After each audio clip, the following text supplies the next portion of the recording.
Hello everyone. So our lesson for today it's all about the first aid and its objectives and principles and also assessing emergency situations. So let us know what is the definition of first aid. So first aid is an immediate and temporary care given to a person who suddenly gets ill or injured. It includes self-help and home care if medical assistance is not available or delayed. It can mean the difference between life and death in extreme cases.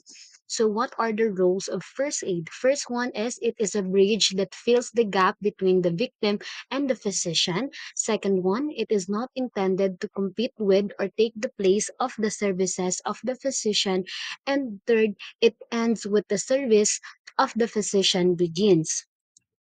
Let's have the objectives of first aid. Number one, to save lives. Number two, to prolong life.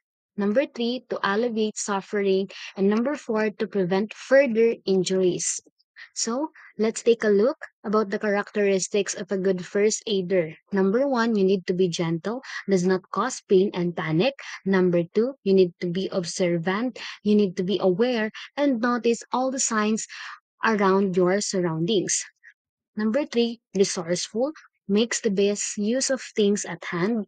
Number four, tactful, does not frighten the victim. And number five, sympathetic, comforts and reassures the victims. We also have the principles of first aid.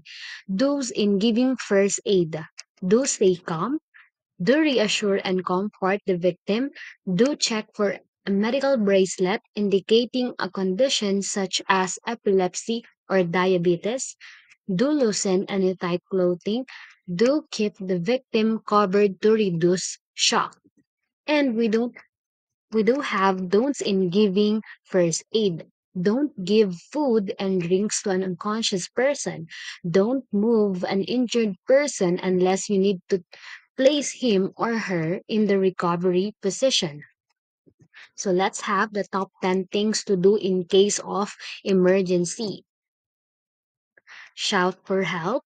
Survey the scene and assess the situation. Third one, you need to determine if the accident warrants a visit to the nearest hospital. If you are certified in CPR and a victim needs it, begin CPR right away. Stop the bleeding if there is any. Treat any symptoms of shock.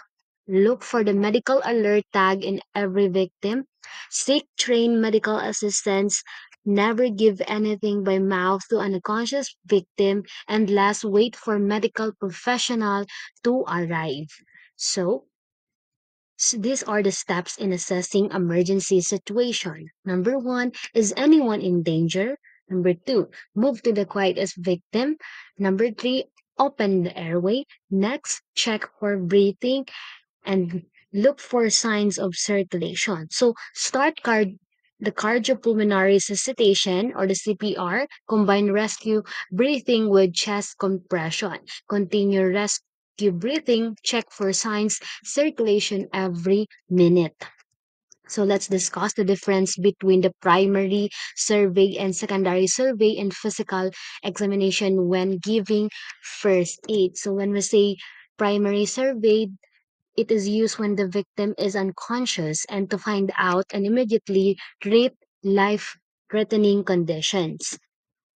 So for the primary survey, first step you need to do is to check for the consciousness, followed by the open the airway, check for the breathing, and also check for circulation. The primary survey can be used in adults and also to the children. So first step is check for consciousness. Ask the victim, hey, are you okay? While carefully shaking the victim's shoulder. And when there is no response, not even mumbles or groans, the victim is unconscious and in need of immediate medical help. So open the airway. The victim's unconsciousness may be due to an obstruction in his or her airway. Find out if there is loss of muscular control in the throat area and lift the chin and tilt the head of the victim. Check for breathing. Put your face near the victim's mouth and look, listen, and feel for breathing. So to observe the chest movement, sound breathing, and feel of breath on cheek. And also for the check for the circulation, locate pulse using your middle and index finger. Poor blood circulation may be reflected on pale skin, so this is fatal. To revive circulation, perform CPR immediately. So for our secondary survey, it is used when the victim is conscious or has revived. It aims to detect everything about the patient's condition. So you need to do is to do the history taking or the sample pain. So sample pain stand for symptoms, allergy, medication, previous illness, last meal, events, period of pain, area, intensity, and nullify. So after that, you do the checking for his or her vital signs. First one is his or her pulse rate, followed by the temperature, respiration, and skin color. After doing the vital signs, you need to observe the head to toe examination, head and neck, eyes, chest, abdomen, and back. Check for bleeding, bruises, fracture, dislocation, or even lumps, and also the movement of that person. So that's for all. Thank you for listening.